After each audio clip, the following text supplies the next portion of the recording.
Good morning. Christ is risen. I'm Father Kevin Long of St. Elias St. Joachim Orthodox Church in Newcastle, Pennsylvania. Today is Monday, May 18th, 2020. And here are the readings for today. The first reading is from the Acts of the Apostles, chapter 12, verses 12 through 17. In those days Peter went to the house of Mary, the mother of John, whose other name was Mark, where many were gathered together and were praying. And when he knocked at the door of the gateway, a maid named Rhoda came to answer. Recognizing Peter's voice, in her joy she did not open the gate, but ran and told Peter that Peter was standing at the gate. They said to her, "You are mad," but she insisted that it was so. They said, "It is an angel." Peter continued knocking, and when they opened, they saw him and were amazed. But motioning to them with his hand to be silent, he described to them how the Lord had brought him out of the prison. And then he said, "Tell this to James and to the brethren." And then he departed and went to another place. The Gospel reading this morning is from the Gospel of St. John, chapter 8, verses 42 through 51. The Lord said to the Jews who came to him, "If God were your Father, you would love me, for I proceeded and came forth from God. I came not of my own accord, but he who sent me. Why do you not understand what I say? It is because you cannot bear to hear my word. You are of your father the devil, and your will is to do your father's desires. He was a murderer from the beginning and has nothing to do with the truth, because there is no truth in him. When he lies, he speaks according to his own nature, for he is a liar and the father of lies. But because I tell you the truth, you do not believe me. Which of you convicts me of sin? If I tell the truth, why do you not believe me? He who is of God hears the words of God. The reason why you do not hear them is because you are not of God. And the Jews answered him, "Are we not right in saying you are a Samaritan and have a demon?" Jesus answered, "I have not a demon, but I honor my Father, and you dishonor me. Yet I do not seek my own glory. There is one who seeks it, and he will judge. Truly, truly, I say to you, if anyone keeps my word, he will never see death."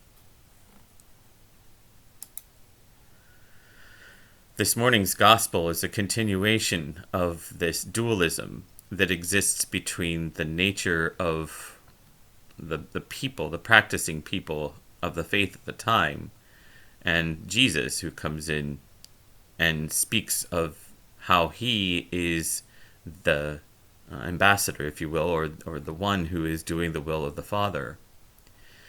There is this inherent danger of seeing oneself as the chosen people, because oftentimes it becomes a title as opposed to a way of life. And that becomes the difficulty in everything that they were doing at that time. Of course, the Jewish people were God's chosen people. We go back to the Old Testament and we see the vision that Abraham himself had when he was told by God to pick up everything that he could take and go to a far country, far away from his family and his loved ones. He was told to do this when he was 70 years old, by the way, well into the later part of his life. And through his faith, he is blessed by God.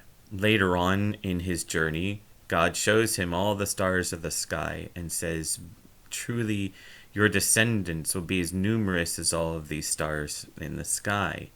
And so this promise becomes the promise of the people who follow God, the people of God, the Am Yahweh, if you will, in Hebrew. Literally, the chosen people, the ones that God elected to follow him. But over time, because of their status and because they're sure that they're on the winning side, they become overconfident in the fact that they become overconfident in the idea that they are the ones that God has chosen, regardless of who they are or how they behave or what they do or what they say or how they treat others. And in reality, that's not true at all. In both the Old and the New Testament, there is always this agreement. I will be your God and you will be my people. But that covenant has to have some sort of meat to it, some kind of fleshing out. And the fleshing out is what Christ himself says, if you love me, you will keep my commandments. If you hear my words and if you love God, you will do them. These are the things that are hard to follow because they call for a radical reorientation of their way of life. And so they naturally resent it, they get angry, they realize that their status as it currently exists will cease to be, and so they get defensive. I mean, even today, we have situations where people who are willing to go to war so that their own way of life won't be adversely affected. And so it's the same here, that the Pharisees and the Sadducees and the people do not want to be called back to the way that they're supposed to live. They want to continue living the way they are living. And they want to fight Christ or anyone else who gets in their way who would dare to say that what they're doing is wrong.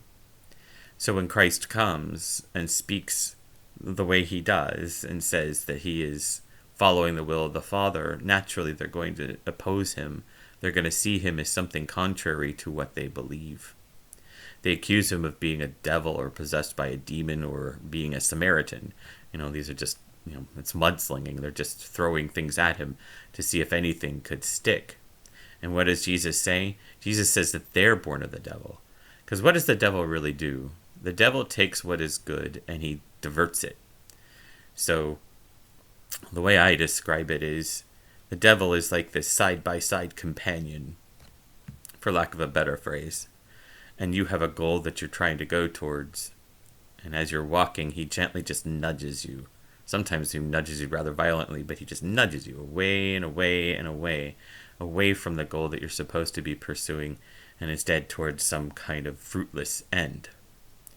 Well, that's exactly what they're doing. They are saturated in the trappings of what it means to be a follower of God, but he keeps nudging them further and further and further away from what is good and what is true and what is faithful, so that when Christ comes and shows them how to follow the Father, they're so far off the track that it's almost impossible to come back. And that's what we have to be careful about in today's day and age. We walk around with crosses around our necks, and we walk around with an idea of who we are or what it means to be a Christian. But if we don't match up to what exists in the scriptures, if we take a look, say, at Matthew 5 through 7 and the Sermon on the Mount, maybe Luke 6, or even what we're seeing here in the Gospel of John, if we don't measure up to those things, how much better are we than the Pharisees, the Sadducees, and all those others who oppose Christ and indeed oppose God because they pose a threat to our way of life?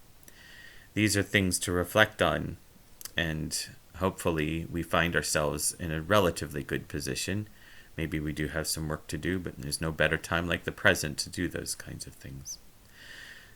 So may God bless you and keep you today and always. I pray that you will have a great day today, and God willing, we will see each other again tomorrow. In the name of the Father, the Son, and the Holy Spirit, one God. Amen. Christ is risen. Have a great day.